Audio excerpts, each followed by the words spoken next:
जिस देश के 57,409 लोग आतंकवाद की सूली पर मृत्यु को प्राप्त कर रहे हो, जिस देश की पश्चिमी सीमा से पाकिस्तानी दहशतगर्द भारत में घुस कर AK-47 RDX और नकली नोटों से अफरा तफरी मचा रहे हो, जिस देश की पूर्वी सीमा को लांघ कर आए 2 करोड़ बांग्लादेशी घुसपैठे हर कोने की तस्वीर बदल रहे हैं, जिस देश में नेपाल सीमा से लेकर तमिलनाडु तक लाल गलियारा कहलाने वाला ये ड्रैगन छाती पर लौट रहा हो, लेकिन देश के बीचों बीच एक इलाके में उम्मीद की रोशनी दिखाई दे रही है। ये देश का इकलौता क्षेत्र है जहां लोग खुद नक्सली आतंकवादी से लोहा लेने के लिए एकजुट होकर खड़े हो गए हैं। You teach values to father, it remains at the doorsteps only.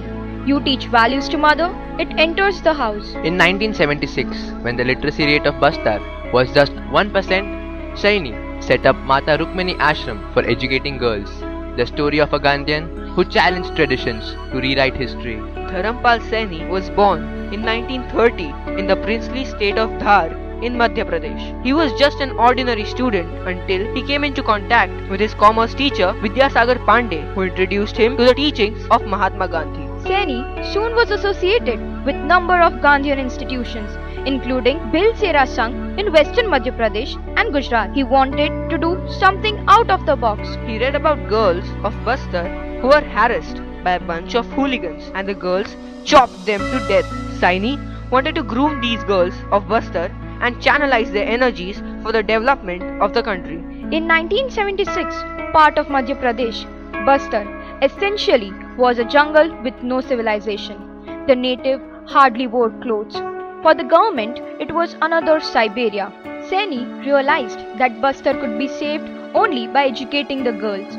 His strong will to do something for the nation helped him to defy his own ego, curb his desires, and inculcate selflessness in him. At 46, he set out to Bastar and set his ashram at Dimrapal village, 11 km from Jagdalpur. His donation was 5 rupees by his guru Vinoba Bhave. When Chhattisgarh was established in 2000, Bastar and its schools have been receiving more attention from the government. Today, there are 37 total schools run by the ashram and 16 are for boys. The Dhurli and Chirugaon schools have maintained 100% record for the past 12 years with all students passing with first division. Saini still stays in a 2-room kacha house filled with books and bags of seeds for the next sowing season. He is always in khadi. He wakes up at 5 a.m. in the morning, cleans the house and then joins the students for prayers.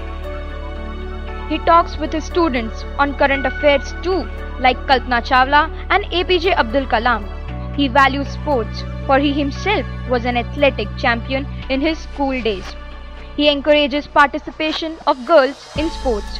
He has groomed the girls of Maria and Gond tribals in marathon, archery and kabaddi. Along with sports, values are also a part of all-round personality development. Teachers are appointed by the students. They have the final verdict. His students are full of discipline and austerity. His hard work was rewarded by government by awarding him the Padma Shri in 1992. Thousands of educated tribal girls from the ashram now form the majority of government and non-government workforce in Bastar.